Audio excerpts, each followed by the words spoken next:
L-imprenditur Frank Salt uża artiklu fit-Times of Malta biex jagħmel ċar il-punt tiegħu dwar il-ħtieġa li pajjiżna jattira l-investitur barrani.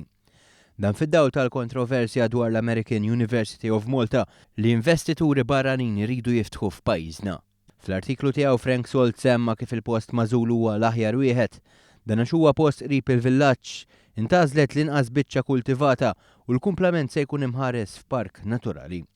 Frank Salt jistaqsi kif l-oppożizzjoni ta' wħud qiegħda ssir qabel bisraw id-disinji li se jkunu proposti. Jiena ċert li meta jarawhom se jsibuhom estetikament attraenti, għal Salt li fisser kif id-disin jista' jkun b'tali mod li jkombina tajjeb mal-post. Saħaq li amministrazzjonijiet nazzjonalisti kontribwixxew biex pajjiżna jkun attraenti u l-amministrazzjoni preżenti qiegħda tibni fuq dan. Aħna fortunati li f'dan iż-żmien qed ngħixu f'Malta, żied jikteb fl-artiklu tiegħu Frank Salt. Spjega kif huwa li meta wieħed jattira investitur barrani jipprova jżommlu l-ispejjeż baxxi biex l-investiment ikun possibbli u l-pajjiż igawdi minn benefiċċji fit-tul.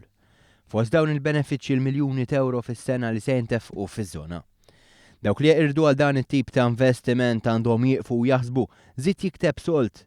Hawn fisser kif l-investituri mhumiex fil-kju biex jiġu bi flushom f'Malta u jkun sar ħafna xogħol biex ikunu konvinti jagħmlu dan.